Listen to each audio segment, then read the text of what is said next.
Midi 14h, Sud Radio, la France dans tous ses états.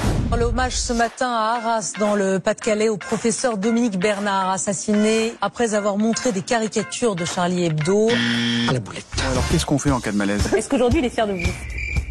Je vois pas mon père depuis plus de 10 ans, mais... Alors c'est très simple, si vous sentez arriver le malaise, il faut pas lutter. Votre ancienne maîtresse, Madame Georgina... n'est pas ma maîtresse. Vous n'avez jamais couché avec elle? Mais non. Même si on a l'air ridicule, même si vous êtes dans le métro, dans le bus, allongez-vous. J'ai arrêté de boire, j'ai arrêté de fumer. Ah, vous êtes devenu chiant. Pour éviter le malaise, n'hésitez pas à apporter des bas de contention, ça fait remonter la tension artérielle. J'ai fait péter le décolleté. Oh, je crois qu'on vous entend. Ça sert à rien de vous dire, oh là là, je continue quoi qu'il arrive. Vous dites que c'est aussi un disque de rupture? La chute peut être plus dangereuse que le malaise. Exactement. Non, c'est pas moi qui le dis, c'est les journalistes, enfin les mauvais. Et puis quand ça arrive, encore une fois, ne luttez pas, en général c'est pas très grave. Je voulais juste savoir si vous alliez bien, Marion Cotillard, c'est tout. Ouais. Et vous allez bien? Eh bien, la France dans tous ses états aujourd'hui est variée dans ses humeurs et dans ses approches de l'actualité. Nous allons commencer par recevoir dans la France tous ses états Stéphane Ravier, sénateur des Bouches-du-Rhône, qui va nous parler de la possibilité d'une union des droites, puisqu'il y a un sondage des Français qui souhaitent le souhaiter. Nous ferons évidemment une allusion à la commémoration de l'assassinat de Dominique Bernard et de Samuel Paty.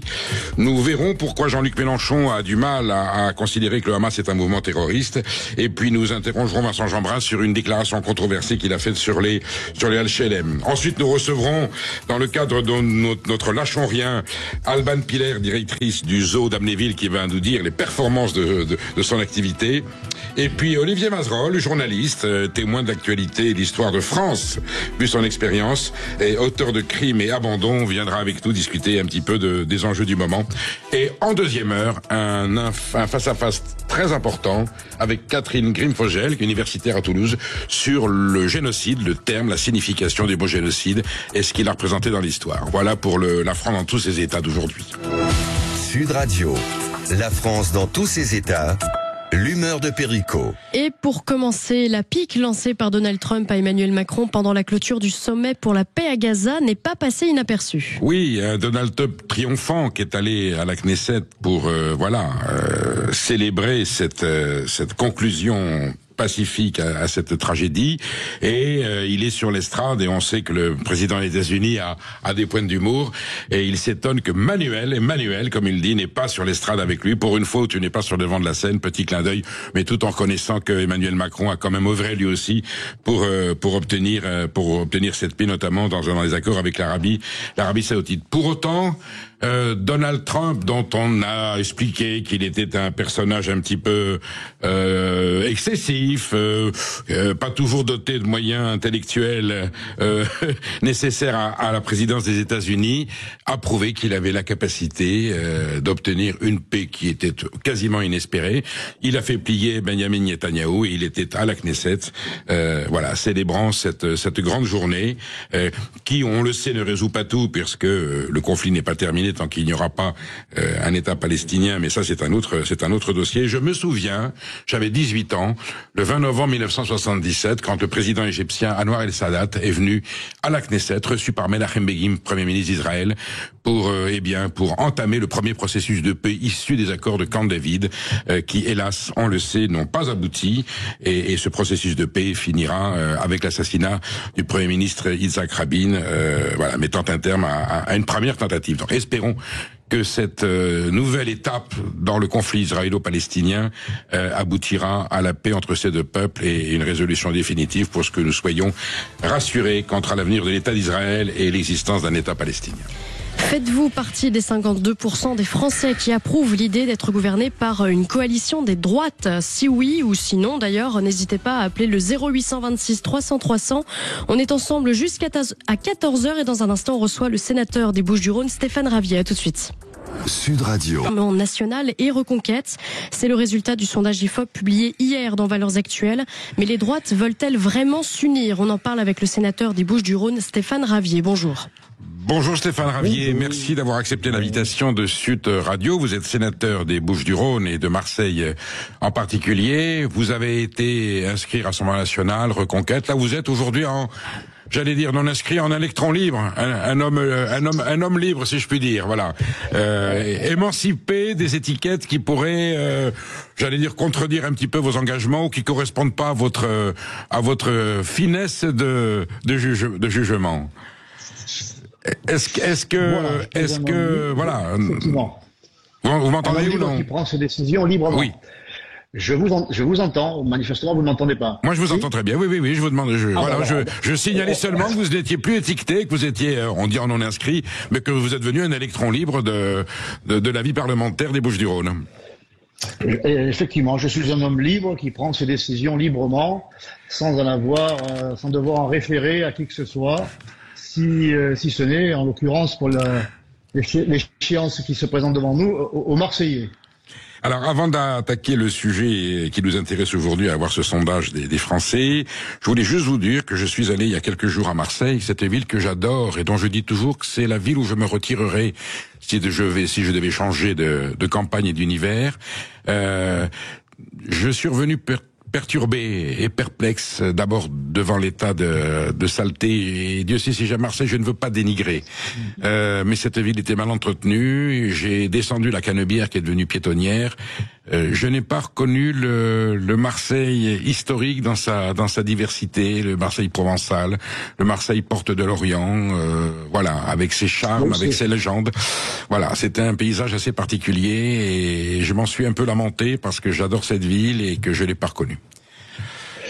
Oui, parce qu'elle a effectivement subi la délirante politique d'immigration que la France subit depuis une bonne quarantaine d'années, et Marseille étant aux avant-postes des conséquences de cette politique, il est logique qu'elle en subisse les conséquences de façon les plus marquantes. Le peuple historique de Marseille dont vous parlez, ce peuple provençal français, qui a accueilli des Européens, des Polonais, des Arméniens, des Italiens. Moi, je suis le fils d'une Italienne, et qui se sont tous parfaitement assimilés à ce peuple historique. Eh bien, ce peuple-là est en train de disparaître. Il quitte Marseille et il est remplacé par un autre peuple, par d'autres peuples, une autre civilisation. Et ça donne cette image d'une ville de Marseille de moins en moins marseillaise, de moins en moins provençale, une ville qui est en état d'islamisation avancée, de communautarisation, et c'est bien pour cela que l'union des droites à Marseille a été vitale si l'on veut éviter le pire. Stéphane Ravier, pour obtenir le meilleur, il ne suffit pas, je ne veux pas être misérabiliste, minimaliste, je ne souhaite pas simplement éviter le pire, je veux que Marseille retrouve le meilleur. On va en parler. Cette réalité marseillaise, elle est inhérente à une politique nationale, tout simplement, à une forme de laxisme, ou ça peut être aussi rectifié par une politique municipale différente de celle qui existe aujourd'hui? Ah ben ça aurait pu, d'autant que l'équipe municipale qui a dirigé la ville pendant 25 ans, et elle l'a dirigée pendant 25 ans, donc elle aurait pu avoir des initiatives pour contrebalancer ce qui nous était infligé, d'autant qu'il y a eu l'époque Chirac, l'époque Sarkozy, qui n'ont pas fait mieux que la gauche, voire même pire dans ce domaine-là. Mais malheureusement, l'équipe emmenée par Jean-Claude Gaudin à l'époque, durant ce quart de siècle, accentuée aujourd'hui par une équipe de gauche plurielle, d'ultra-gauche, emmenée par le socialiste non encarté Benoît Payan, le processus, au contraire, il n'a pas été freiné, il a été accéléré, il a été aggravé. Alors, justement, nous sommes ici aujourd'hui avec vous pour décrypter ce sondage publié par l'IFOP, organisé par l'IFOP. 52% des Français, c'est un tournant dans l'histoire électorale de la République, de façon très nette, 52% des Français conçoivent qu'aujourd'hui, il y aurait une compatibilité, non pas une incompatibilité comme ça a toujours été dit, une compatibilité entre l'union des droites, des différentes tendances, des différentes sensibilités de la droite. On irait, pour schématiser, de l'ancien RPR, j'allais dire, voilà, du symbole qui fait de cette droite gaulienne qui n'est plus très gaulienne aujourd'hui, mais jusqu'au Rassemblement national, et même avec extension, avec la sensibilité du mouvement Reconquête. Vous avez côtoyé ces partis, ces sensibilités. Est-ce que le moment vous semble venu aujourd'hui de pouvoir envisager dans le débat républicain de façon sereine, de mettre de côté le concept de l'arc, il va d'où, il vient d'où? Est-ce que aujourd'hui, et effectivement, beaucoup d'électeurs des Républicains le disent également et le souhaitent de la base, on le voit bien. Évidemment, les électeurs du Rassemblement national et certainement ceux de Reconquête disent pourquoi, si la gauche a su s'unir de façon très légitime et elle a quelquefois mené dans l'histoire de France des politiques qui étaient absolument, emblématiques de la vie française. Est-ce que une droite réunie, puisque aujourd'hui on considère que le Rassemblement national, avec son pourcentage, n'est plus le mouvement totalitaire d'extrême droite fascisant qu'on veut bien nous présenter, puisque à un moment donné il faut quand même admettre que les Français savent ce qu'ils font. Quand on est à 42% au deuxième tour d'électeurs qui votent pour Marine Le Pen, on va pas considérer qu'on a 40% de fascistes et de racistes en France. Alors, est-ce que le temps est venu de réfléchir à une droite unie pour créer une alternance qui n'existe pas depuis un certain temps dans ce pays? Oui, ça, l'image de fascisme, de racisme, de xénophobie, vous connaissez le chapelet, qui nous a été infligé par la gauche, par François Mitterrand, ce fameux cordon sanitaire, ce front républicain. Ça a fonctionné, ça a fonctionné. Oui, ça a encore fonctionné l'année dernière, mais beaucoup moins. Mais la réalité, c'est Lionel Jospin. Alors évidemment, je parle d'un temps que les moins de 40 à 50 ans ne peuvent pas connaître, mais c'est pas si vieux que ça. Lionel Jospin, socialiste, ancien trotskiste, avait dit lui-même que le fascisme du Front National de Jean-Marie Le Pen, c'était du théâtre. Tout ça était une mise en scène de François Mitterrand, qui a imposé à la classe politique et à la droite en particulier de ne jamais franchir le Rubicon, de ne jamais s'allier avec le fascisme, le nazisme, le racisme. Bon, il ne tenait qu'à la droite de l'époque d'avoir le courage de rompre avec de rejeter cette oukase mitterrandienne, de rejeter cet ordre qui n'avait rien de républicain, qui était un piège politique et un piège électoral et surtout un piège pour la France, dans lequel la droite dite républicaine, s'est fourvoyée pendant des dizaines d'années. Aujourd'hui, l'on a désormais quelques personnalités à droite qui veulent couper cette chaîne qui étrangle les droites et qui étrangle par conséquent le pays. Donc je dis tant mieux. Nous avons longtemps dénoncé cette droite la plus bête du monde. Manifestement, elle est quand même de moins en moins. Il faut qu'elle pousse encore un peu pour que ce mur de Berlin, de Berlin à la française, finissent par tomber dans l'intérêt des Françaises et des Français. Comment vous expliquez que cette droite sur la doctrine, on va dire Chirac, Juppé, Sarkozy, jamais de pacte, mon Dieu, comment pouvons-nous imaginer une telle aberration, est évoluée? C'est François Fillon le premier qui, pendant la campagne des primaires, ouvre, la porte à l'idée qu'il puisse y avoir une union des droites, et puis Laurent Wauquiez et Bruno Retailleau l'affirment clairement. Aujourd'hui, la divergence, les différences sont, elles sont symboliques. La lecture de la France est la même. La lecture des grands enjeux du moment sur la sécurité, sur la place de la France dans l'Europe, sur l'immigration, est, cohérente pour les trois. Le moment est venu. Qui pourrait incarner, le déclic? Bruno Retailleau, Laurent Wauquiez, Marine Le Pen, Jordan Bardella, Marion Maréchal, Éric Zemmour. Est-ce qu'un jour il y a une possibilité qu'ils se retrouvent autour d'une table et de faire? Pourquoi ça serait pas aussi le Front populaire? Pourquoi le Front populaire est un monopole de la gauche? Pourquoi le Front populaire serait pas aussi une idée qui serait de l'autre côté de l'échiquier? Il y a effectivement tant de belles personnalités, tant d'intelligence à droite. Ce qui est une grande différence d'ailleurs avec le personnel qui se trouve à gauche, qui ne sont que des idéologues, qui répètent à l'envi le bréviaire du mondialisme, du politiquement correct. Bref, à droite, il y a vraiment des intelligences, des leaders. Alors, je vais dire peut-être qu'il y en a trop, il y a trop d'intelligence.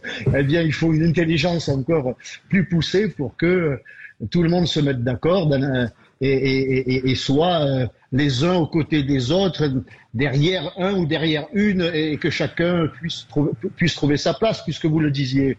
Aujourd'hui, la droite, une partie de la droite, de ces responsables, de ces leaders, eh bien, constate quand même, ça remonte du terrain, hein, ça remonte du terrain. Si pour certains ils n'y sont pas, en tout cas ils ont des élus locaux qui leur font savoir, les sénateurs en particulier, que la situation que le Front National dénonçait ou annonçait il y a 30 ans, que les prévisions de Jean-Marie Le Pen, ensuite reprises par Marine Le Pen, et les analyses et les propositions, eh bien ils sont désormais conscients que cette analyse était la bonne, que ces prévisions malheureusement se révèlent aujourd'hui être exactes, qu'elles prennent corps, et que les solutions que nous proposons, que le camp national propose, eh bien, elles sont plébiscitées par les Français.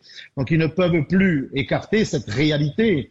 Pendant longtemps, eh bien, ils étaient réélus aussi. Ils n'avaient peut-être pas besoin de voir cette réalité en face. Eh bien, aujourd'hui, cette réalité, elle leur commande de revoir leur copie. Et elle leur commande de discuter, puisque personne ne gagnera seul. Personne. Donc il va bien falloir que ces intelligences individuelles ne forment qu'une, qu'il y ait un pot commun, pour que, eh bien, on puisse répondre à cette aspiration des Français, qu'il y ait un gouvernement, qu'il y ait une politique des droites, puisque nous sommes effectivement d'accord à des nuances près sur l'immigration, nous sommes d'accord sur l'hyperfiscalité, nous sommes d'accord sur l'insécurité, sur l'islamisme, voire sur l'islamisation. Il y a des nuances, encore une fois. Stéphane Ravier. Je pense que ce n'est plus insurmontable que de nous mettre d'accord. Maud de Conflère, vous posez une question. Stéphane Ravier, je rappelle que vous êtes sénateur des Bouches-du-Rhône. Vous avez suivi de près les négociations entre les chefs de parti, entre les meneurs de troupes, Éric Zemmour, Marine Le Pen. Vous êtes passé longtemps par le Rassemblement national, ensuite par Reconquête. Aujourd'hui, comme le disait Perico, vous êtes un électron libre. Vous avez renoncé à votre propre candidature au municipal de Marseille pour soutenir la candidature du candidat RN et député Franck Alizio. Alors ça, c'est un exemple, mais ça revient à ce que disait Perico, vous êtes un électron libre, vous ne représentez malheureusement pas, ou peut-être heureusement pour certains autres, toutes les droites et cette union des droites dont on parle tant. Est-ce que vous avez le sentiment que les chefs de parti, que les têtes d'affiche, que les intelligences dont vous parliez tout à l'heure veulent vraiment cette union des droites? Le sondage de l'IFOP dit que 52% des Français la veulent, cette union des droites. Est-ce que c'est vraiment représentatif de ce que désirent réellement les chefs de parti? Il est vrai qu'il y a encore il n'y a pas un fossé, le fossé se réduit, mais il y a encore une différence entre les électeurs, j'allais dire les peuples, ou le peuple des droites. Le sondage le démontre bien, c'est une écrasante majorité, plus de 80% au Rassemblement national, maintenant sur les DLR, les Reconquête, n'en parlons pas, et évidemment, Identité et Liberté de Marion Maréchal, qui œuvre en ce sens, porté par l'exemple italien, qui fait évidemment, qui fait foi dans son efficacité. Et on voit que l'immigration clandestine est largement maîtrisée aujourd'hui. En tout cas, ça va nettement mieux, que la fiscalité est maîtrisée. Bon, bref, il y a un exemple à nos portes qui doit conduire toutes ces personnalités. Déjà, un exemple politique en Italie, et puis leurs électeurs, leurs militants, qui leur disent: il y en a assez de vos querelles, de vos caractères, pour ne pas dire les égos. Pensez à nous, pensez à la France. Et il faut pousser. Certains ont revu leur copie. Les LR étaient quand même les plus hostiles à ce scénario. Et bien, on voit aujourd'hui, on entend des personnalités qui n'y sont plus du tout opposées. Donc, moi, comme je suis un éternel optimiste, je veux croire que cela finira bien par arriver. Mais voilà, en ayant des exemples, je dirais, à nos portes, comme ça, l'Italie et d'autres, que ces responsables politiques de droite vantent d'ailleurs, hein, et ils le vantent. Bon, ben, il faut qu'ils l'appliquent à eux-mêmes en France. Et puis sur le terrain, ce sont les militants aussi qui doivent, de façon évidemment positive, faire savoir à leur direction que c'est ce qu'ils souhaitent parce que c'est ce qui est nécessaire. Stéphane Ravier, on verra bien si votre message est reçu. Il y aura certainement de prochaines échéances électorales et on verra bien si la droite est capable et disposée à se rassembler. Merci d'avoir été sur Sud Radio aujourd'hui. Je pense qu'on aura l'occasion de se retrouver prochainement. Bientôt.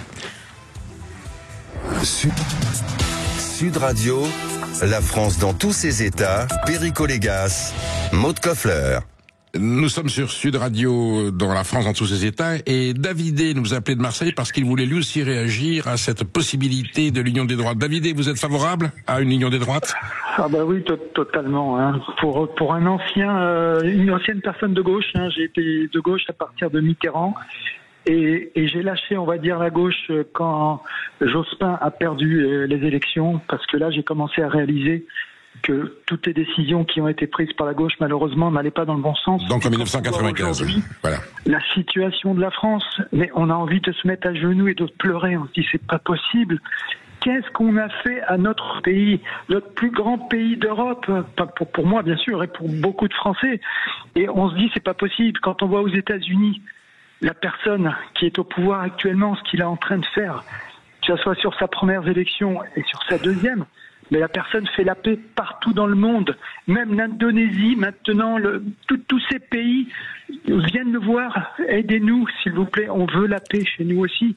Et là, quand on voit en France, malheureusement, que c'est qu'une question de paix, parce que quand on a vu ce que notre président a été voté pour un État qui était dirigé par des terroristes, on se dit, mais qu'est-ce qu'ils cherchent exactement ? C'est une catastrophe et politiquement, alors là on n'en parle même plus parce qu'il n'y a plus de politique en France. C'est du n'importe quoi. On a l'impression de vivre dans un cirque. On se dit mais ce gentil garçon qui a fait beaucoup de choses positives dans sa vie, on ne va pas être négatif totalement avec lui. Mais on se dit mais à un moment il faut qu'il prenne ses valises et qu'il s'en aille et qu'il laisse le pays se reconstruire. Et qui peut reconstruire le pays ? C'est la droite. Qu'est-ce qu'ils ont, la droite ? Tout le monde est très d'extrême droite. Mais est-ce que les gens connaissent l'histoire ? Qu'est-ce que c'est l'histoire de l'extrême droite ? Franchement, quand vous voyez qu'aujourd'hui, tous les juifs de France veulent voter pour le Rassemblement national, les juifs, ils n'ont pas quelque chose à connaître dans l'extrémisme, dans l'antisémitisme et toutes ces folies. Oui, ils ont quelque chose à connaître parce que ça fait partie de leur histoire. Ils ont vécu ça pendant toute leur histoire. En commençant par Jésus aussi. Alors pour vous, l'union de la droite, c'est que, personnellement, est-ce que vous avez une affinité particulière avec ces différentes sensibilités de droite ? Vous vous reconnaissez plutôt dans une étiquette qu'une autre ? Oui, en fait, on va dire oui et non, parce qu'en fait, bon, le plus grand parti de droite, c'est le Rassemblement national. Malheureusement, toutes les bonnes choses qu'ils veulent pour la France, ok. Par contre, économiquement, moi je suis économiste, donc j'ai une vision un peu plus globale de la situation. Je me dis que économiquement, ils sont pas au top. Donc, mais on va dire que quand même c'est le parti numéro 1. Après, tous les autres partis qui viennent, que ce soit les Patriotes, que ce soit Zemmour, etc., et même LR, il faut que tout le monde se réunisse, qu'ils s'assoient ensemble et qu'ils décident des décisions où tout le monde est d'accord, on va dire. C'est sûr qu'il y a des choses qu'il faudra peut-être pas faire. On verra si vous êtes entendu, Davidé. Stéphane Ravier pensait la même chose que vous et on verra bien si ce projet aboutira un jour. Merci pour votre témoignage en tout cas et bon courage, Davidé. Sud Radio, la France dans tous ses états, les perles du jour. Perico, vous souhaitiez rendre hommage au professeur Dominique Bernard, égorgé le 13 octobre 2023 à Arras alors qu'il tentait de protéger ses élèves. Dominique Bernard était une figure, bien sûr, on pense aussi à Samuel Paty, de deux tragédies, deux bouleversements majeurs dans l'histoire de France. On n'imaginait pas que jamais on puisse en arriver là. Dominique Bernard était un professeur, un enseignant cultivé, humaniste, brillant. Il aimait Flaubert, il aimait Giono. C'était un trésor vivant, assassiné par un monstre qui n'aurait peut-être pas dû se trouver là, de même que l'assassin de Samuel Paty. Mais il est des généreuses associations en France qui s'insurgent et qui obstruent lorsqu'il s'agit de ramener un OQTF ou quelqu'un qui n'a pas sa place en France. On signale qu'ils sont en danger dans leur pays d'origine et donc on les laisse sévir sur les territoires français, et nous avons perdu, voilà, deux héros de la République. Commémoration hier pour Dominique Bernard à Arras. On aurait apprécié que la commémoration soit plus symbolique, plus forte. France 2 y a fait allusion avec une petite confusion en disant que Dominique Bernard avait été assassiné parce qu'il avait parlé de caricature. Non, c'était Samuel Paty. Bon, ce sont des aléas quelque part du direct, mais ça veut dire surtout que 2 ans après, on en est au point peut-être de confondre deux situations différentes. On va écouter le son justement de France 2. Cette image encore, l'hommage ce matin à Arras, dans le Pas-de-Calais, au professeur Dominique Bernard, assassiné il y a 2 ans jour pour jour dans une attaque terroriste par un élève radicalisé. Après avoir montré des caricatures de Charlie Hebdo, un lâcher de ballon a été organisé. Dominique Bernard avait 57 ans. Voilà, bon, France 2 et les SLMS se sont excusés, voilà.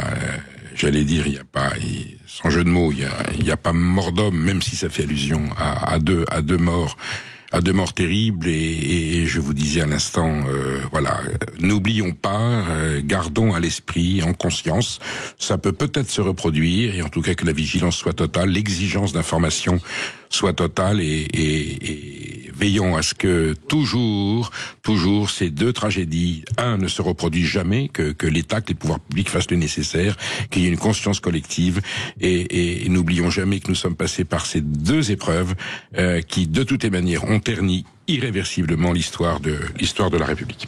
Hier matin, Jean-Luc Mélenchon aussi a remué le studio de France Info devant un Benjamin Duhamel qui ne s'est pas démonté. Écoutez. Ce n'est pas le sujet. Mais simplement, je constate qu'à la question le Hamas doit-il déposer les armes ou pas, qui est une question assez simple, vous n'y répondez pas. Mais pardon monsieur, vous ne m'avez pas posé cette question. Vous m'avez demandé s'il devait être démilitarisé. Oui. Je viens de vous répondre, je ne souhaite pas qu'il y ait de conflit. Bien, écoutez, vous tirez la conclusion que vous voulez, on la connaissait d'avance. C'est de m'assimiler au Hamas parce que c'est ce que vous faites depuis 2 ans. On a connu Jean-Luc Mélenchon, qui est un tribun brillant et intellectuellement quelqu'un d'extrêmement compétent. On l'a connu plus mesureux, plus posé. Là, il était vraiment de mauvaise humeur. Benjamin Duhamel, évidemment, a insisté sur le fait que, est-ce que, oui ou non, et la polémique dure depuis le 7 octobre, est-ce que le Hamas est ou non un mouvement terroriste? Faut-il le désarmer? Et voilà, on constate effectivement que le leader de la France insoumise cherche ses mots ou n'arrive pas à prononcer des phrases claires et nettes quant au fait de désarmer le Hamas. Et le débat continue. Je pense qu'à un moment donné, face à la réalité, et il va sans dire que la situation aujourd'hui au Proche-Orient, avec cette paix, même si elle est provisoire, j'allais dire dément un petit peu les approches que l'on pouvait avoir du conflit israélo-palestinien au vu de la France insoumise. Assure bien entendu, puisque ce dossier est loin d'être terminé. Maude Koffler, vous allez nous parler de Vincent Jeanbrun, député. Oui, j'ai préféré attendre 48 heures avant d'en parler, vous comprendrez pourquoi. Quelques heures à peine après sa nomination, par exemple, Bruno Le Maire avait eu la sagesse d'une certaine manière d'appeler Bruno Retailleau et Sébastien Lecornu pour leur dire texto « je me casse ». Eh bien, entre dimanche soir et aujourd'hui, cette formule aurait bien pu en inspirer d'autres, non pas comme un renoncement devant le devoir qui leur incombe, mais plutôt au nom du bon sens, ce qui, nous en parlions hier, Perico, se raréfie. Dans ce que nous pourrions appeler la nouvelle vague, l'annonce fracassante du nouveau gouvernement de Sébastien Lecornu, qui a eu à peu près le même effet qu'un caillou jeté dans une flaque d'eau, il y a Vincent Jeanbrun. En 2023, l'ex-maire de l'Haye-les-Roses avait été érigé en martyr par les Républicains, alors présidé par Éric Ciotti, après que sa maison ait été attaquée à la voiture bélier, tandis que sa femme et ses enfants s'y trouvaient. Une attaque inacceptable en marge des émeutes qui avaient éclaté après la mort de Naël. Mais c'est une attaque presque salutaire, toute proportion gardée, puisqu'il devint ainsi le visage des Républicains qui ne fléchissent pas, et à l'époque, le parti en avait bien besoin. 1 an plus tard, une enquête préliminaire est ouverte contre Vincent Jeanbrun pour prise illégale d'intérêt et soustraction ou détournement de biens d'un dépôt public. Il est soupçonné d'avoir attribué de fastueux logements de fonction à des loyers généreux à 2 proches collaborateurs, son directeur de cabinet et son chef de cabinet à la ville. L'enquête est toujours en cours. Le problème, c'est que le député du Val-de-Marne, ancien maire de l'Haye-les-Roses, donc, est devenu dimanche soir ministre de la ville et du logement. Tiens donc. Est-ce légal? Oui. Vincent Jeanbrun bénéficie de la présomption d'innocence. Est-ce exemplaire? Non, bien sûr. En même temps, le pouvoir se fiche pas mal de la morale. Naturellement, sa nomination a provoqué l'émoi de nombreux responsables politiques. Mais les cocus dans cette histoire, ce ne sont pas ceux qui la commandent, ce sont ceux qui la subissent. 70% des Français ne font plus confiance à la politique. Pas étonnant. Politiquement, Vincent Jeanbrun est d'abord haï par la gauche. Le 28 juin dernier, il avait fait de la délinquance dans les logements sociaux son cheval de bataille. Il souhaitait mettre fin au logement social à vie, comme l'ancien ministre Guillaume Kasbarian, en demandant aux bailleurs sociaux une évaluation régulière et obligatoire de la situation personnelle, financière et patrimoniale des locataires HLM. Déloger les travailleurs, loger les copains. Jusqu'ici, tout va bien. Sébastien Lecornu évoquait de nouvelles méthodes, une rupture. Emmanuel Macron promettait en 2017 une République exemplaire. Il est vrai qu'en ce moment, le président de la République et le Premier ministre recherchent sans doute plus de soutien que de compétences. Et puis, comme dirait l'autre, le temps ne fait rien à l'affaire. Fin de citation. Merci Maud. Sud Radio, la France dans tous ses états, ne lâchons rien. En partenariat avec les chambres de commerce et d'industrie, les réussites du quotidien.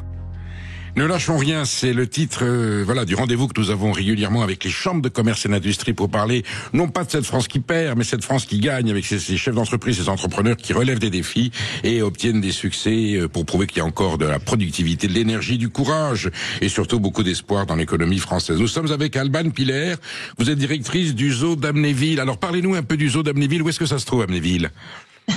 Bonjour, ça se trouve en Moselle, dans le Grand Est. En Lorraine, donc dans la belle Lorraine, voilà. Voilà, en Lorraine. Quelle est la caractéristique du zoo d'Amnéville ? On parle beaucoup en ce moment, c'est le zoo de Beauval, qui est un petit peu la coqueluche et qui est un très beau zoo, mais on va aller à Amnéville pour voir ça, parce que la Lorraine est un très beau territoire. Quelle est la particularité du zoo d'Amnéville ? Alors, la particularité du zoo, c'est que nous avons une présentation d'animaux effectivement des 5 continents. C'est un voyage qu'on offre aux Lorrains et aux frontaliers de toutes les espèces très très larges. Et on a effectivement une grande activité maintenant l'hiver. Voilà, ça fait partie des nouveautés. C'est un défi économique, c'est un défi social. Comment vous êtes arrivé à relever ce défi ? Alors effectivement, Sacré défi, j'adore le titre de votre séquence parce que effectivement, on en a enchaîné plusieurs depuis le rachat du zoo en 2020, des crises assez d'intensité, en tout cas assez inédites, et on n'a pas manqué de créativité. Effectivement, c'est ça qui nous maintient tous, et je pense que c'est ça d'ailleurs socialement qui fait que tout le monde monte à bord de cette grande aventure.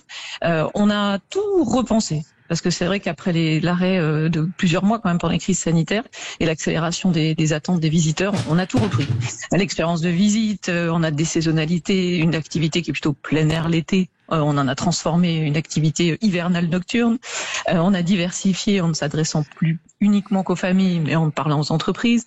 Donc on a vraiment revu tous nos schémas pour être au rendez-vous des attentes. Vous avez rien lâché et ça aboutit finalement. Le zoo d'Amnéville, aujourd'hui, c'est devenu, j'allais dire, un centre d'attraction en Lorraine important. Alors effectivement, on est juste après la cathédrale de Metz pour dire en termes de fréquentation, donc on en est assez fiers. Donc c'est plusieurs centaines de milliers de visiteurs par an qui viennent. C'est un succès parce qu'on draine quand même beaucoup de monde sur la Moselle et sur la Lorraine à 2 heures autour de chez nous. Et aujourd'hui, on a un beau succès frontalier européen puisqu'on a plus d'un gros tiers de notre fréquentation qui est allemande, luxembourgeoise et belge, ce qui fait un des zoos les plus internationaux, on va dire, de France en tout cas, pour cet emplacement. Eh bien qu'on soit sur Sud Radio, ça nous empêche pas d'aller faire un petit tour dans les parties plus septentrionales de la France, et nous encourageons nos auditeurs à aller au zoo d'Amnéville pour voir ces beautés de la nature. C'est même une scène, j'allais dire, zoologique, un cours de sciences naturelles dans le beau pays de Lorraine. Merci Alban Piller. À bientôt. La France dans tous ses états. Journalistes, révoltez-vous, ne soyez pas les complices involontaires du guignol politicien. C'est le cri du cœur lancé par un confrère face au spectacle de la médiocrature politique. Cet éminent confrère est avec nous, Olivier Mazerolle, bonjour. Bonjour. Bonjour Olivier Mazerolle, merci d'avoir accepté l'invitation de Sud Radio, la France dans tous ses états. Alors non, on est dans l'état de, j'allais dire, de honoré par votre présence. Pour moi, vous êtes une institution, avec tout le respect que je peux vous porter. Votre expérience sur la vie politique française est énorme. Est-ce que je peux vous demander si vous vous souvenez de votre première chronique politique? C'était en quelle année? Ça parlait de quoi? Ma première chronique politique, écoutez, non, parce que d'abord j'ai débuté en faisant des faits divers, de la justice, surtout. Comme tout bon journaliste. Et puis un peu de sport aussi. Et donc je me suis mis à la politique intérieure française sur le tard, parce qu'en fait ce qui me passionnait, c'était la politique internationale. Qui était Premier ministre? quand Georges je me suis mis à la politique intérieure. Non, votre première chronique, Georges Pompidou peut-être ou peut-être déjà. Non, Giscard. D'accord, je vous avais un tout petit peu vieilli, je suis désolé. Non, mais j'ai déjà eu l'occasion. Je parlais de Premier ministre. Donc... Je traitais d'affaires politiques déjà à l'époque, lorsqu'il y avait des manifestations, etc. C'était Pompidou, le Premier ministre, et De Gaulle, le président de la République. Donc vous avez une vision sur la Cinquième République. Je me souviens d'un jour où, si vous voulez, sans le faire exprès, je me suis trouvé renseigné sur une crise majeure au sommet de l'État. C'était en mai 68.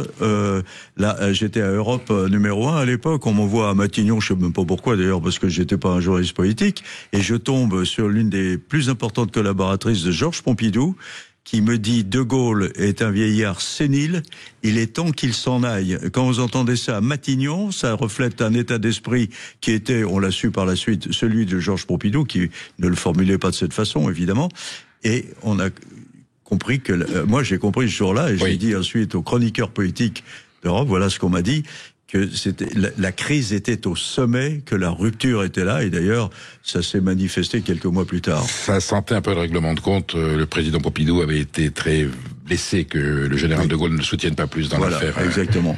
Dans l'affaire Markovitch. Voilà.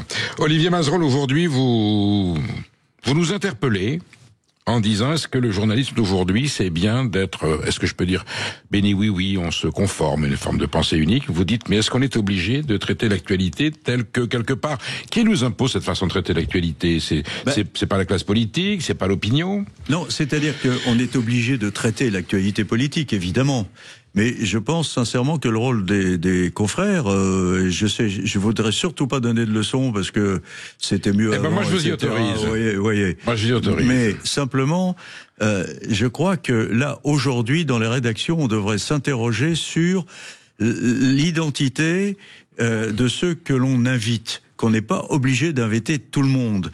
Que dans chaque parti, et encore une fois, je ne suis pas là pour dire il faut entendre davantage telle orientation politique que telle autre. C'est pas ça le problème.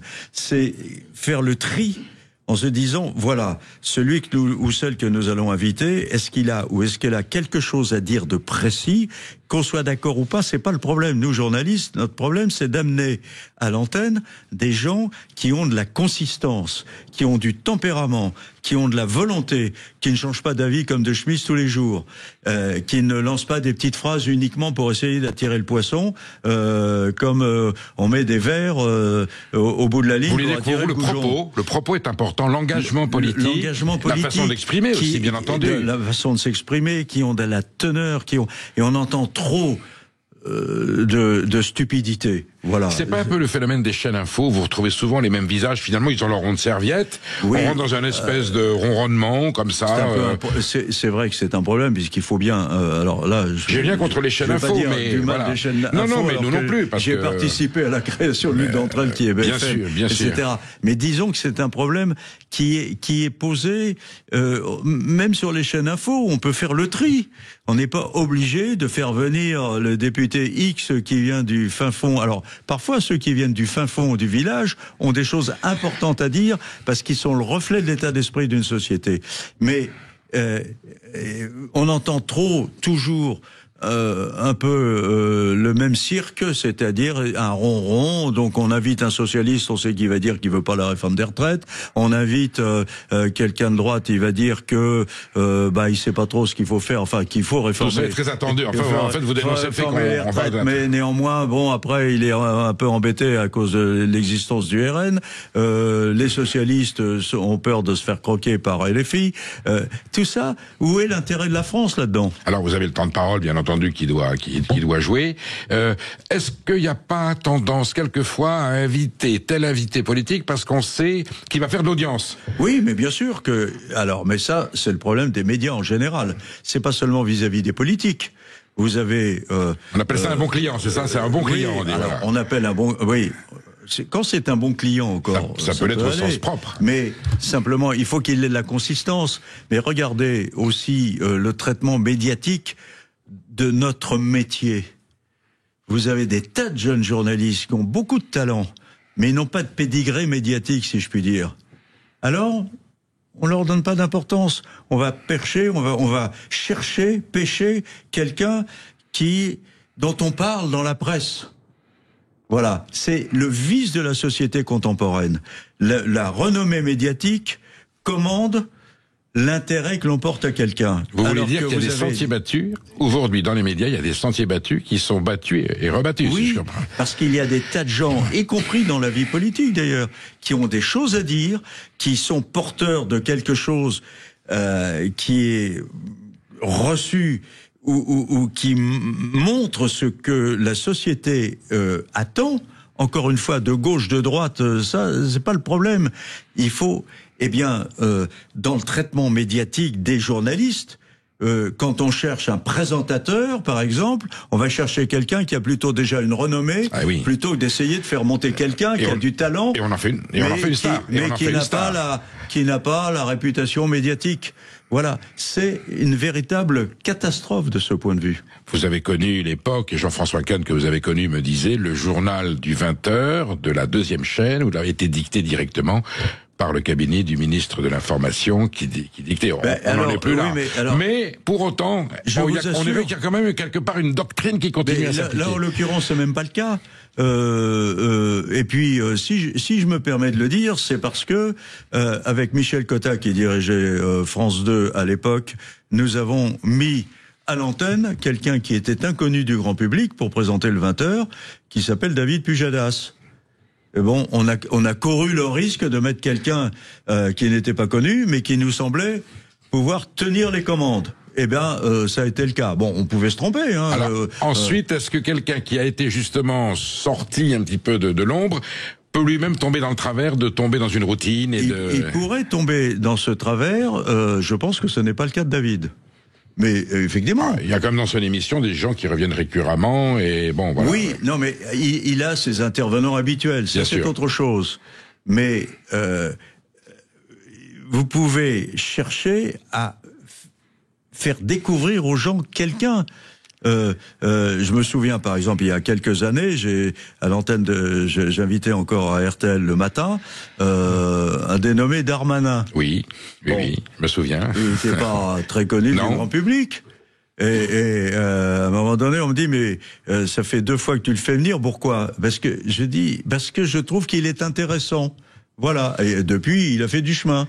Voilà, chercher à montrer, à faire découvrir des gens. Je suis sûr qu'il y a des tas de talents dans la presse, dans la politique, parmi les acteurs, etc.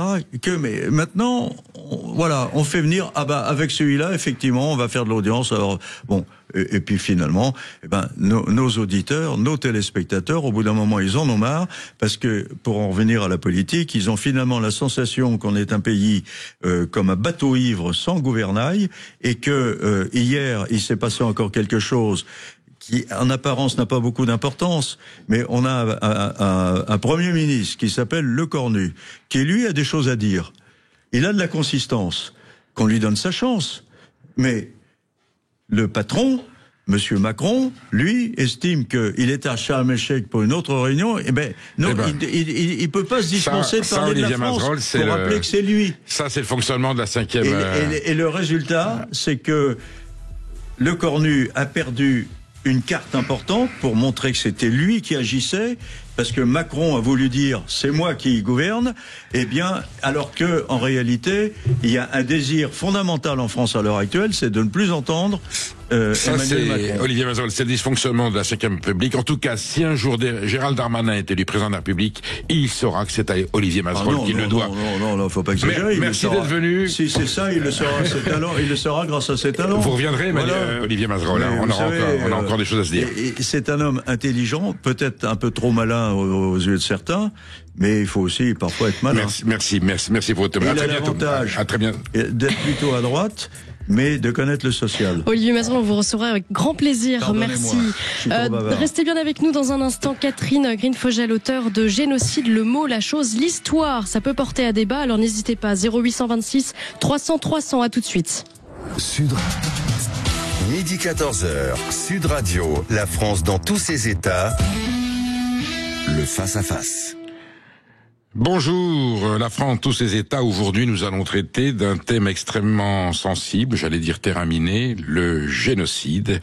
Avec Catherine Grinfogel, vous êtes maître de conférence émérite à l'Université de Toulouse-Capitole et enseignante-chercheuse en droit à l'Institut catholique de Toulouse et aussi à l'Institut catholique de Vendée. Vous êtes une spécialiste du crime contre l'humanité. Catherine Grinfogel, merci d'avoir accepté l'invitation de Sud Radio pour cette émission. Vous publiez Génocide, le mot, la chose, l'histoire aux éditions du Cerf sous l'autorité de Jean-François Colosimo, qui est un éditeur, j'allais dire, qui apporte beaucoup au débat actuel sur l'actualité française et dans le monde.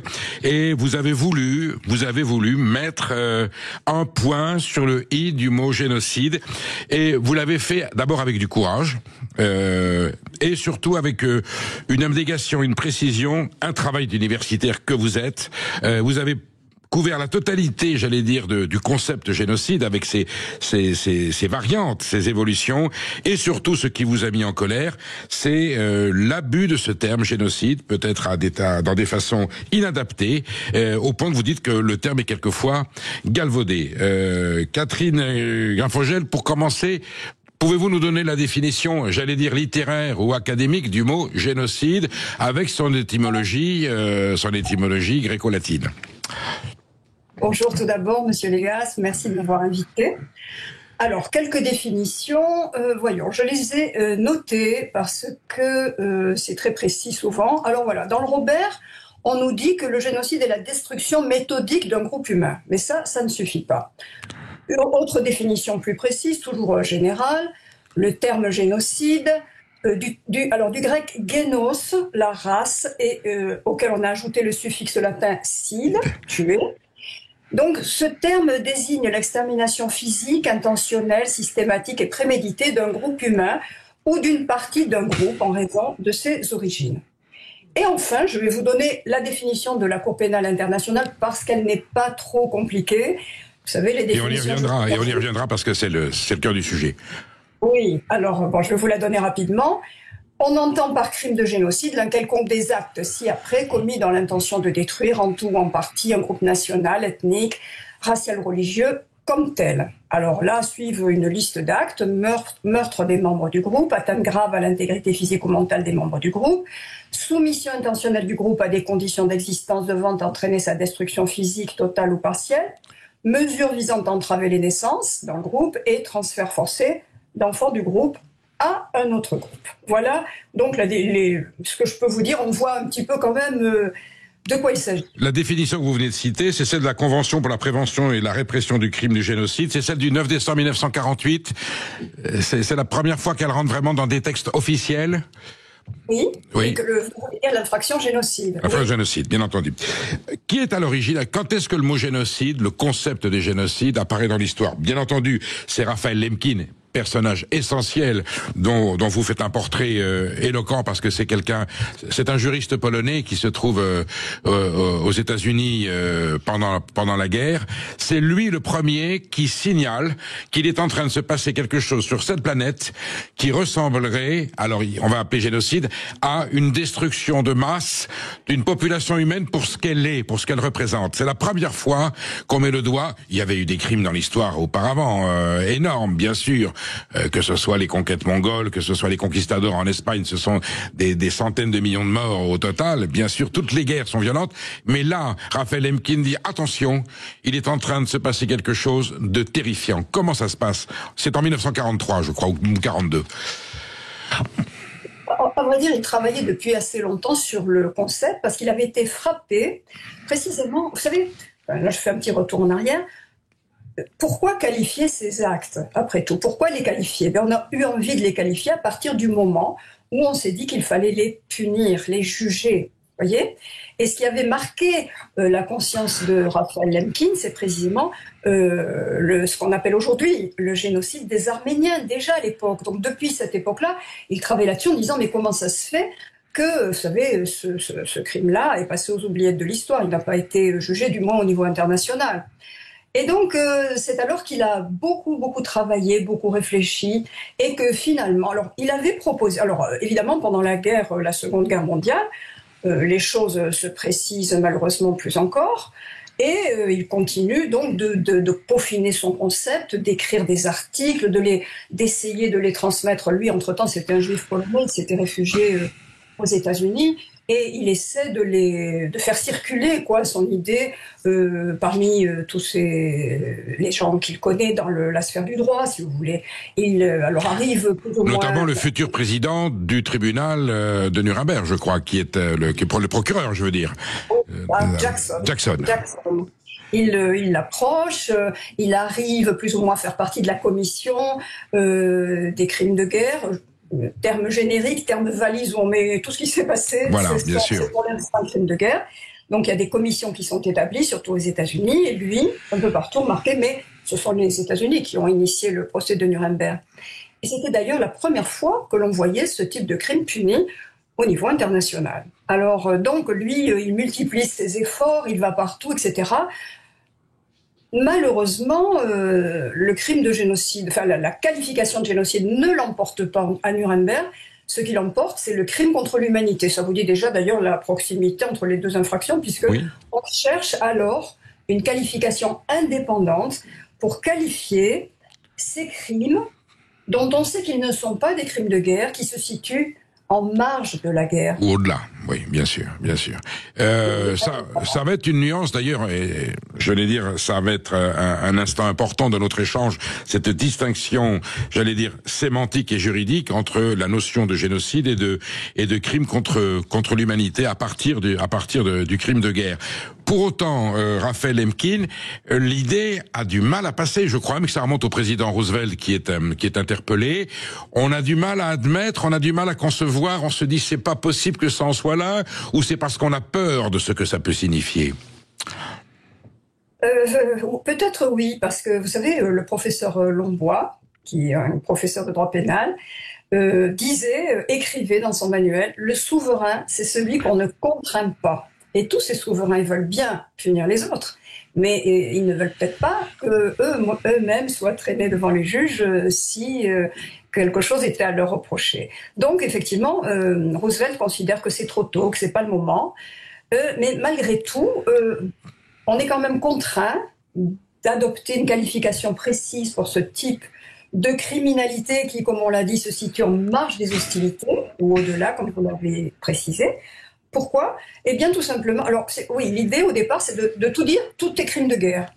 Hein, qu'importe. Bon, il y a des distinctions. En vrac, j'allais dire. En vrac, oui. Voilà, on va tout mettre en vrac. L'essentiel, c'est la punition. Mais en réalité, c'est ce qu'on se résout à faire parce que, vous savez, le droit n'aime pas la rétroactivité. La rétroactivité n'existe pas, ne doit pas exister. Catherine Greffogel, justement, est-ce que cette prudence, cette réticence à utiliser d'emblée, dès la guerre, dès les années 40-43, le terme de génocide, est-ce qu'on peut imaginer que ça aurait signifié pour les dirigeants du monde libre qu'ils savaient qu'il se passait des choses terribles à Treblinka, à Auschwitz, à Dachau, à Bergen-Belsen, et on sait que rien n'a été fait. On a découvert, entre guillemets, après toute cette horreur. Est-ce que le fait de reconnaître génocide à l'époque aurait prouvé que, on aurait pu au moins le dénoncer, au moins intervenir, au moins le signaler de façon plus véhémente, et qu'il y a eu un grand silence jusqu'à 44? Et là, je peux pas vous dire finalement comment. Il n'y a aucune preuve, mais c'est curieux cette réticence sur le mot génocide, comme si ça allait les engager de façon rétroactive, comme vous disiez, par rapport à des responsabilités qu'ils n'auraient pas su prendre ou qu'ils n'auraient pas pu prendre. Peut-être, ça, j'avoue que je ne me suis pas posé la question à ce niveau-là, mais je pense... ça reste une énigme quand même. On sait qu'il y a des camps, il y a des dénégations, non c'est pas vrai, c'est pas possible, ça devient une notoriété publique, et jusqu'au bout, jusqu'à que les soldats anglais, américains et russes aillent dans les camps, ça reste quelque chose d'hypothétique. Pichipoy, comme on dit à Drancy, c'est une hypothèse, c'est un monde virtuel. Officiellement, parce qu'officiellement... Mais bien sûr, mais bien sûr. Les dirigeants de ce monde le savent très très très bien. Ils le savent très bien ce qui se passe. À ce niveau-là, on ne peut pas ne pas le savoir au niveau supérieur de la nation. Ils le savent. Alors, est-ce que le mot génocide leur aurait fait peur ? De toute façon, peur ou pas peur, il y a eu quand même l'adoption de la notion de crime contre l'humanité parce qu'on était contraint de le faire comme je vais vous l'expliquer si vous voulez. Mais ce n'est sorti qu'en 1945 finalement, une fois la guerre terminée. J'allais vous dire après la bataille. Après la bataille.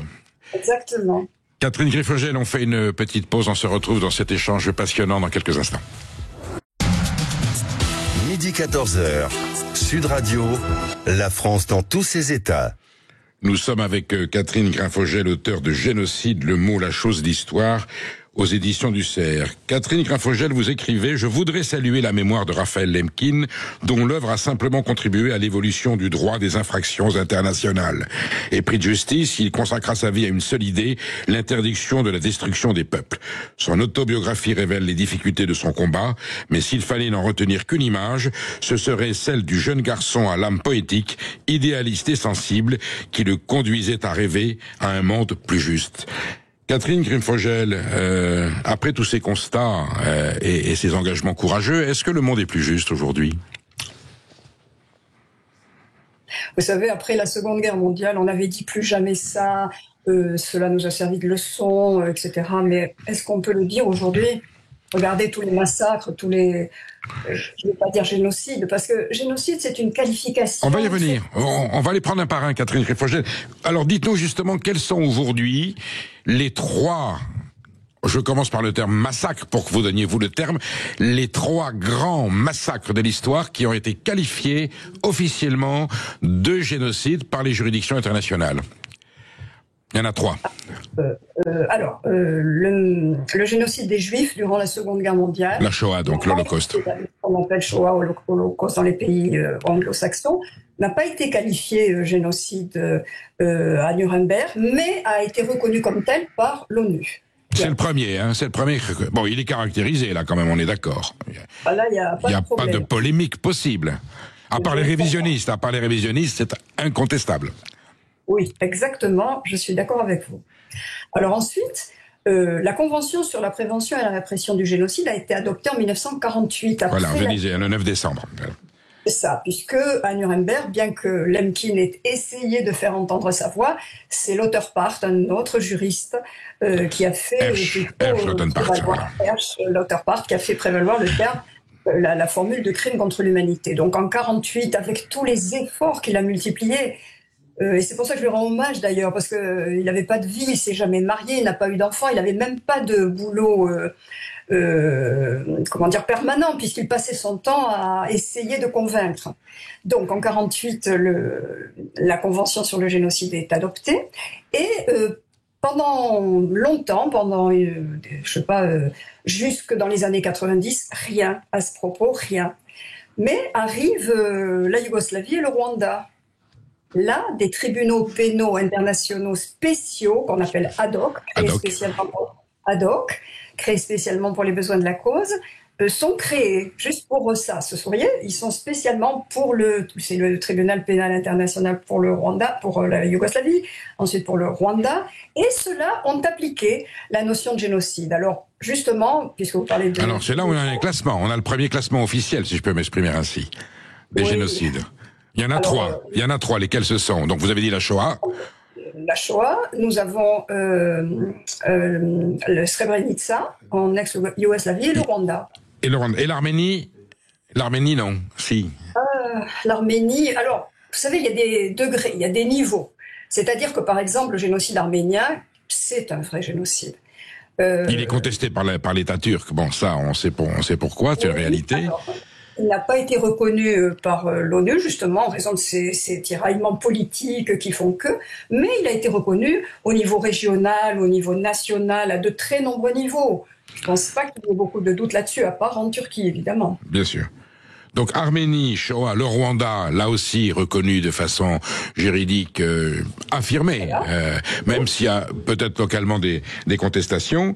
Et Srebrenica, alors ce n'est pas la totalité du conflit yougoslave, c'est le drame de Srebrenica. On se souvient du général Mladic isolant les jeunes hommes à Srebrenica, et quelques jours après on retrouve le charnier. Là, il y a eu une démarche pour aller sur le plan juridique. Il y a volonté d'exterminer une qualité de population précise par rapport à son identité.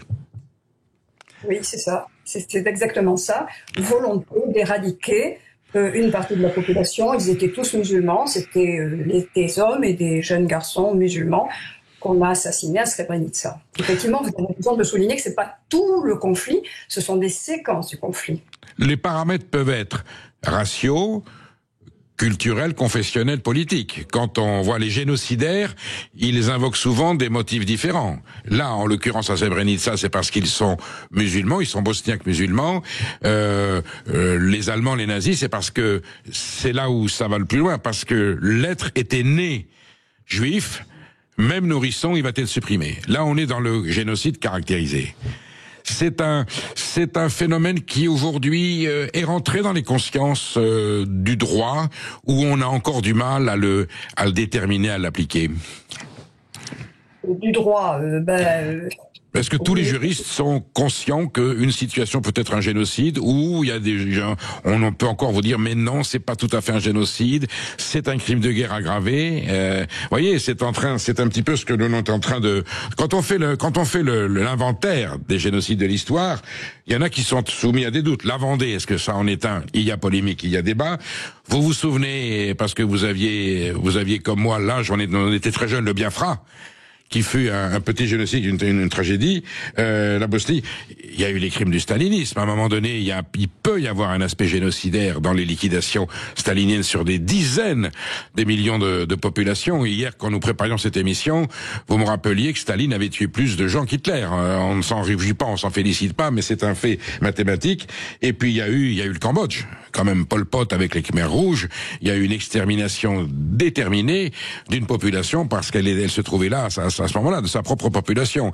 Est-ce que le terme génocide aujourd'hui peut toucher d'autres cas dans l'histoire qu'on a oubliés? Probablement oui. Déjà, l'ONU a dit l'ONU a dit qu'il ne voulait pas se pencher sur les cas du passé d'avant la Convention sur le génocide. Voilà, comme ça. Alors déjà, on botte en touche. Bon. Voilà. Maintenant, on peut toujours discuter. C'est vrai que. Alors, le problème également, c'est que la définition du génocide est une définition juridique. Elle est très encadrée par le droit. Mais le problème, c'est que de nombreuses autres disciplines se sont emparées de ce concept et l'ont élargi. Tout à l'heure, vous me parliez du génocide culturel. Bon, on va parler par exemple de notions voisines, genre ethnocide. Oui. Ça, c'est un génocide culturel parce qu'en réalité, le génocide culturel était prôné par Lemkin. Il l'aurait voulu, mais cela n'a pas été accepté à l'ONU. Et dans la Convention sur la répression et la prévention du génocide, n'intègre pas le génocide culturel. Mais les historiens, par exemple, de nombreux historiens tout à fait respectables, ont élargi la notion. Et alors là, c'est le problème, me semble-t-il. Et on peut y mettre de tout dedans, si vous voulez. Quand le président de la République dit le colonialisme est un crime contre l'humanité, il va un petit peu loin, en tout cas en termes de droit. Je trouve, il faut connaître les définitions. Écoutez, comme je le dis toujours, qualifier un crime de génocide n'est pas une opinion, ni même une posture morale, comme on la trouve souvent aujourd'hui, c'est tout simplement le résultat d'une analyse basée sur le droit. Et vous le savez, on en a discuté hier, ce mot est entré dans le langage courant. Pour certains, c'est même un élément de langage, on le martèle, on l'assène toute la journée. Et d'ailleurs, je le regrette, je le déplore, parce que, si vous voulez, c'est la situation de fait qui a établi une espèce de gradation entre les infractions internationales, c'est-à-dire crimes de guerre, crimes contre l'humanité, génocide, évidemment en tête le génocide, alors que cette gradation n'existe pas en droit. On va partir des faits. Admettons, comme vous le disiez tout à l'heure, tenez, un massacre, une fosse commune pleine de corps. Horrible, c'est horrible. On peut qualifier cela de crime de guerre, on peut le qualifier de crime contre l'humanité, on peut le qualifier de génocide. Vous voyez ? Cela peut être bien sûr. Gradation. Simplement, dans l'imaginaire collectif, le mot de génocide est devenu C'est un superlatif idéologique qui sert certaines analyses qui sont orientées. On en est bien d'accord. On va aborder d'ailleurs, le sujet de l'actualité qui est le Proche-Orient dans quelques instants. On fait une pause, Catherine Greffogel, et on vous retrouve pour la suite. Je rappelle le titre de votre livre, Le génocide, le mot, la chose, l'histoire, aux éditions du Cerf. À tout. Midi 14h, Sud Radio, la France dans tous ses états.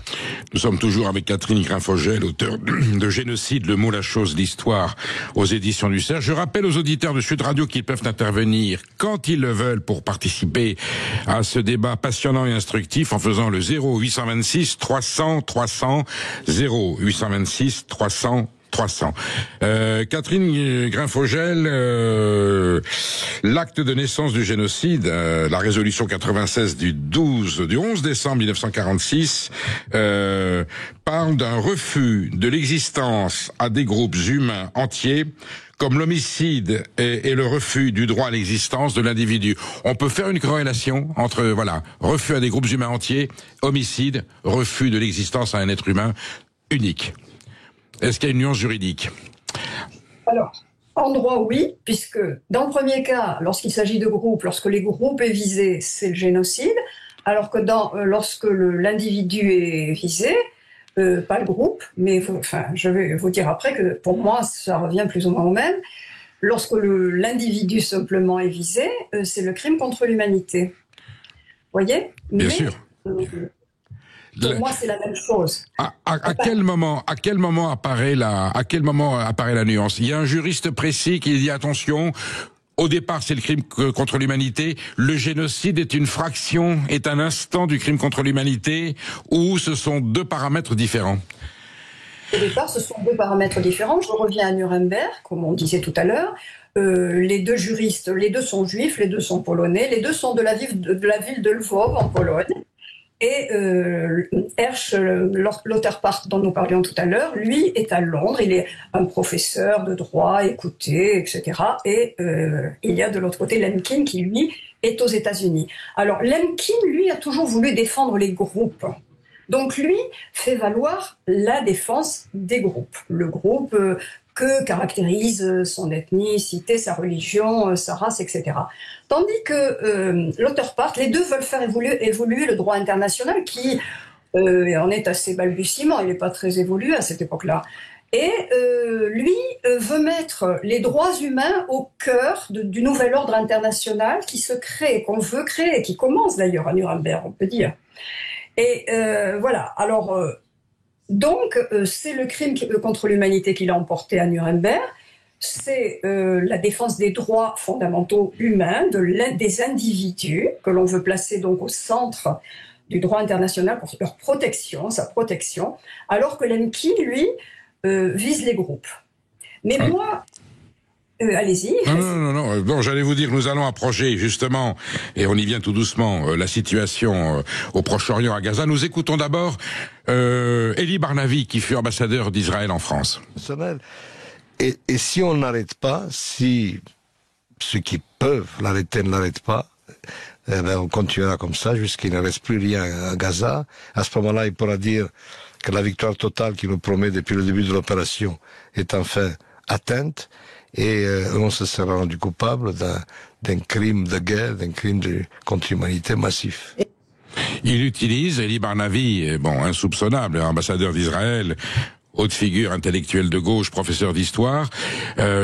J'imagine que pour lui, ça doit être difficile à prononcer. Il dit, crime de guerre, et on est dans le crime contre l'humanité massif. Est-ce qu'à Gaza, aujourd'hui, vous qui avez, planché de façon, exemplaire sur ce sujet, sur ce concept, est-ce qu'il y a crime contre l'humanité à Gaza aujourd'hui, à vos yeux? C'est difficile à dire. Vous savez que la Cour pénale internationale a été saisie, a lancé un mandat d'arrêt contre Netanyahou. Donc, attendons ce qu'elle va dire. Déjà, ils ne sont pas poursuivis pour génocide, ils sont poursuivis uniquement pour crimes de guerre et crimes contre l'humanité. Alors, c'est très difficile à dire. Alors, seulement, et peut-être pas le terme, seulement crime contre l'humanité, le crime contre l'humanité, il est quand même aussi grave que le génocide. Il en est une variante, si je puis dire. Moi, je trouve, et comme le crime de guerre, oui, comme le crime de guerre. Bien sûr. Mais les trois sont tout aussi graves. Il n'y a pas de gradation, je vous l'ai dit. Alors, qu'est-ce qui se passe là-bas? Vous savez, comme on le disait hier, aucune guerre n'est propre, il y a toujours des débordements, il y a toujours des gens qui parlent à tort et à travers. On a accusé certains dirigeants politiques là, de dire des insanités, des trucs abjects. Peut-être que certaines compagnies de soldats, certains soldats se sont mal comportés dans l'armée de Tsahal, est-ce que je sais vous savez, c'est tellement compliqué ces trucs-là. Alors il se peut effectivement qu'il y ait eu quelques crimes contre l'humanité, des crimes de guerre, il se peut. Moi, vous savez, je dis toujours, il n'y a pas de génocide. Il n'y a pas de génocide, mais ça ne veut pas dire que tout va bien. Ça ne veut pas dire que ce qui s'est passé là-bas est parfait. La situation est horrible, elle est désastreuse, elle est catastrophique. Alors, attendons de voir ce que va en dire la Cour pénale internationale, je vous le dis.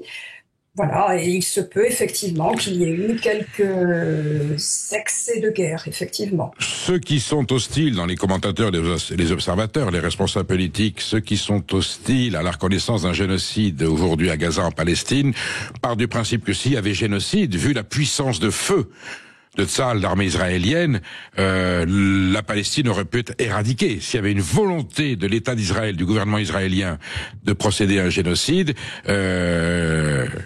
la Cisjordanie aurait été touchée, d'autres populations palestiniennes auraient été touchées, et la situation pourrait être encore pire que ce qu'elle est. Pour autant, il y a de la part de l'état-major de Tsahal et certainement dans l'intention de Benyamin Netanyahou la volonté de éradiquer Gaza. Il le formule presque en disant on va nettoyer. Alors il n'y a pas le mot nettoyage ethnique, il n'y a pas le mot on va débarrasser totalement la Palestine, en tout cas la bande de Gaza des Palestiniens. Il cible bien le Hamas. À un moment donné, vous êtes d'accord, Catherine Raffogel, et vous êtes une universitaire, vous êtes précise.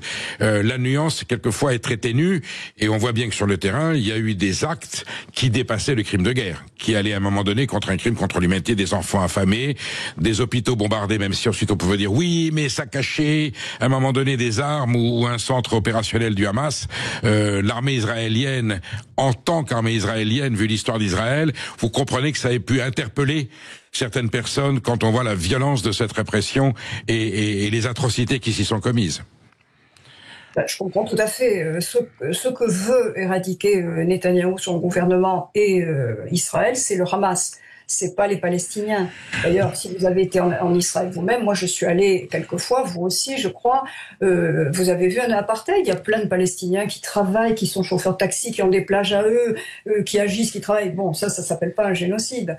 La population de Gaza a doublé, triplé en quelques années. Ça s'appelle pas non plus un génocide.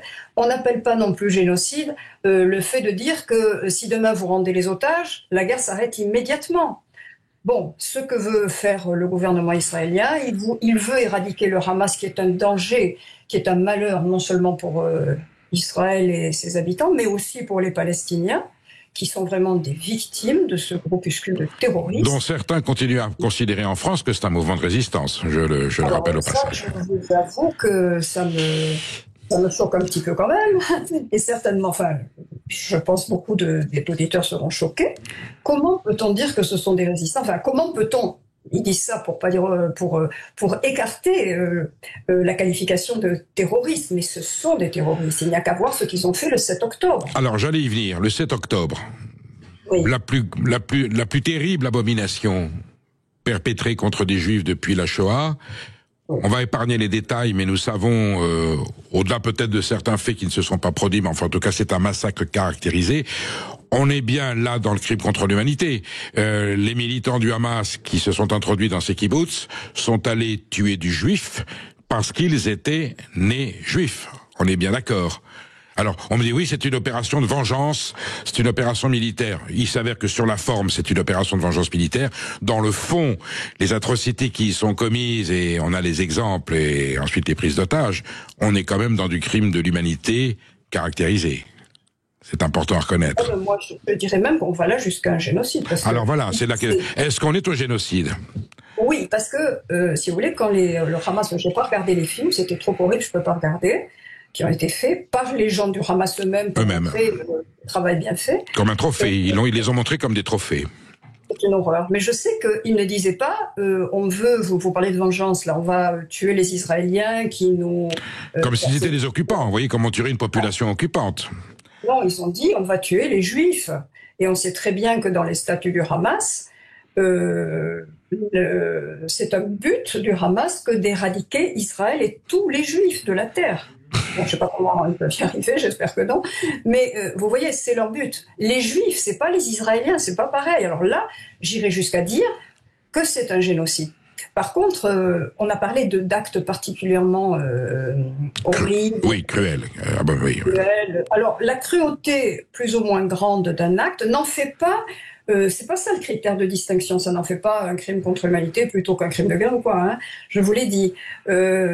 La nuance est autre. La nuance est autre. Elle n'est pas là. Elle est dans l'intention. Je l'ai déjà expliqué. C'est l'intention. Et l'intention du Hamas, il s'en est pas caché. Ils l'ont clamé. Ils le disent régulièrement. C'est de détruire le peuple juif. Ils n'en veulent pas. Et c'est la même chose quand on dit de la rivière à la mer. Il y a eu dans toutes les guerres, alors si on remonte dans l'histoire, autres les tragédies du Moyen-Âge, la conquête romaine par Jules César, on parle presque d'1 million de morts. On passe des villages entiers par les armes. Louvois dans le Palatinat, les dragonnades et j'en passe, et l'Inquisition, c'est une tragédie absolue. La guerre d'Algérie, il y a des témoignages avec des polémiques sur est-ce que certains commentateurs ont dit il y a eu des oradours sur glane en Algérie. Il peut y avoir des crimes contre l'humanité au-delà du crime de guerre dans certaines situations spécifiques. On est d'accord. C'est peu. Et alors que la population qui a été malmenée ainsi, je dis malmenée parce qu'il y a plusieurs façons de... Oui, j'entends bien. À condition qu'elle participe à un groupe précis et que ce soit ce groupe précis-là qui soit visé. Vous voyez par exemple à Srebrenica, on visait les musulmans, alors qu'à Vukovar, où il y a eu aussi des événements de ce genre, on a exterminé tous les gens qui étaient dans un hôpital, qui s'étaient réfugiés là, je n'y vois pas, et ça n'a pas été d'ailleurs reconnu comme génocide, parce que, c'était... j'y verrais et d'ailleurs ça a été jugé comme crime de guerre, vous voyez, malheureusement, les pertes et profits liés à la guerre. C'est tout aussi horrible, vous voyez, mais un groupe particulier n'était pas visé. Catherine Greffogel, on remarque une pause et nous poursuivons cet échange très très très instructif dans quelques instants. Midi 14h, Sud Radio, la France dans tous ses états.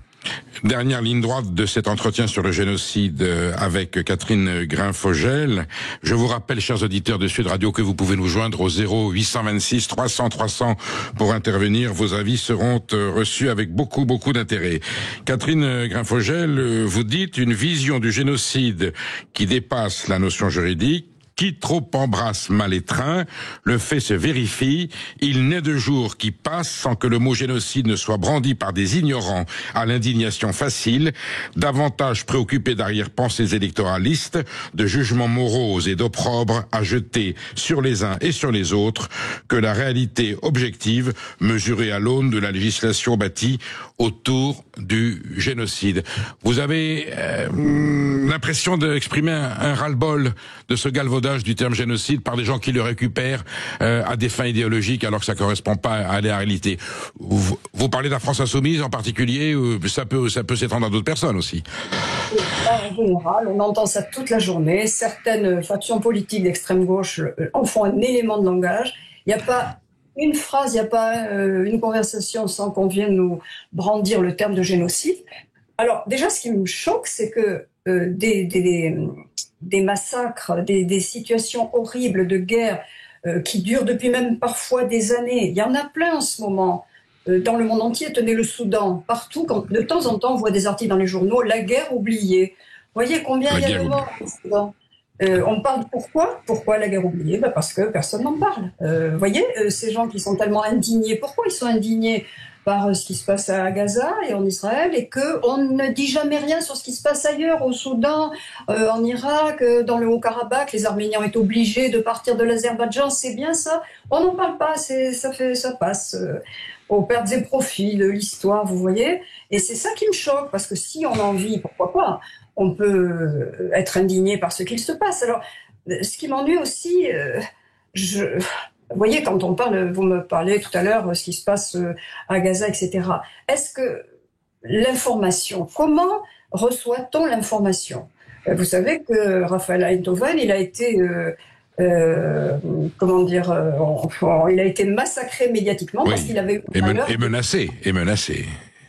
Parce qu'il avait eu le malheur de dire que les seuls journalistes admis à Gaza, les seuls journalistes qui vont à Gaza sont ceux qui sont validés par l'armée israélienne. Validés par le Hamas. Par le Hamas. Ils sont validés par le Hamas.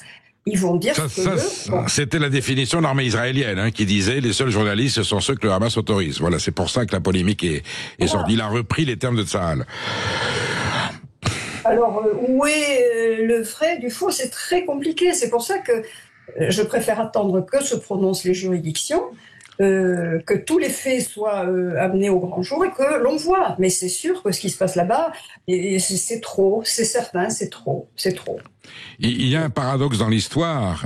Les guerres de religion en France qui ont été d'une violence absolument épouvantable, au sein d'une même famille confessionnelle. C'était au nom des évangiles que les protestants et les catholiques se sont massacrés, au point de créer, vous disent les historiens et les sociologues, une césure dans la société française qui fait que l'autre est un salaud.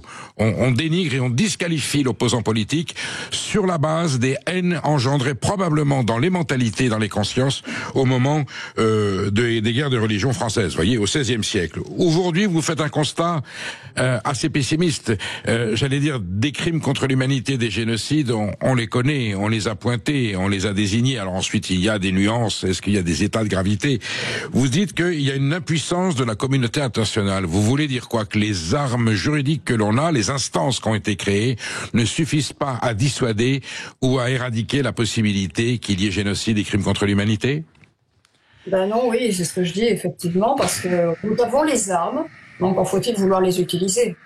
Et malheureusement, des préoccupations de politique internationale, des pressions, font que certains génocides ou certains actes qu'il faudrait normalement sanctionner, qu'il faudrait punir, eh bien ne le sont pas. Parce que la politique l'emporte sur le juridique. Nous avons les armes. Voyez? Donc je suis pessimiste et optimiste à la fois, parce que je dis c'est déjà beau d'avoir ces armes. On a une Cour pénale internationale permanente. C'est formidable, vous savez, il suffit de se rappeler le temps où on n'en avait pas. Vous parliez tout à l'heure des guerres de religion, de César, on est remonté à loin. Il suffit de lire la Bible pour voir qu'à chaque page, nous avons des massacres. L'Holocauste est un terme biblique. L'Holocauste est un terme biblique. Exactement. Mais tout ça pour vous dire qu'à l'époque, c'était presque valorisant, quoi. Plus on gagnait des territoires, on gagnait des populations, vous voyez. Mais est arrivé un moment où on s'est aperçu que ça pouvait plus passer aux pertes et profits de la vie internationale, qu'il fallait punir, qu'on ne pouvait plus supporter. D'ailleurs, déjà, au Moyen-Âge, c'était saint Thomas d'Aquin prônait l'intervention pour cause d'humanité. Il faut intervenir dans le prince. Il a inventé l'ingérence. C'est saint Thomas d'Aquin qui a inventé le concept d'ingérence au XIIIe siècle. Le concept d'ingérence. Alors, ça marche sans plus. Oui. Vous voyez, toujours pareil. Si vous verrez, si vous avez lu mon livre, vous avez vu que, par exemple, au Rwanda, on savait très bien ce qui se passait. Oui, tout à fait. Il y avait déjà les forces de l'ONU. On n'a rien dit, on n'a rien fait. Très souvent, on sait, mais on n'agit pas. Pourquoi? Parce que il y a aussi des impératifs de type économique, ça nous intéresse pas, on s'en fiche s'il y a là-bas. Disons qu'on a l'ingérence à géométrie variable en fonction des intérêts et des enjeux géopolitiques. Il y a des endroits où on ne va pas oser le définir comme tel. Je prends l'affaire Halimi, ce jeune homme qui a été torturé à mort. Est-ce qu'il peut y avoir la notion de micro-génocide sur un seul individu parce qu'il est juif et qu'on va le détruire parce qu'il est juif, même si c'est un seul être humain? Alors écoutez, dernièrement, la Cour de cassation, c'était en mai, je crois, de cette année, a bien expliqué que dans le cadre d'un génocide, le nombre ne compte pas. Voilà. Ça peut être un seul. Maintenant, vous savez qu'en droit français, le génocide est un crime contre l'humanité. Alors j'allais y venir. Le génocide dans le droit français, faites-moi une petite définition. Rapide. Avec une spécificité. Il y a le livre 2, alors je vous aide je reprends votre bouquin que je n'ai pas appris par cœur, mais je m'en suis vraiment imprégné. Il y a le livre 2, le livre 1, avec crime contre l'humanité et contre l'espèce humaine. Quelle est cette nuance juridique dans le droit français?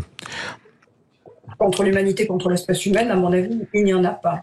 Et autre crime, et le livre 1 et le livre 2, autre crime contre l'humanité. Ça englobe quoi?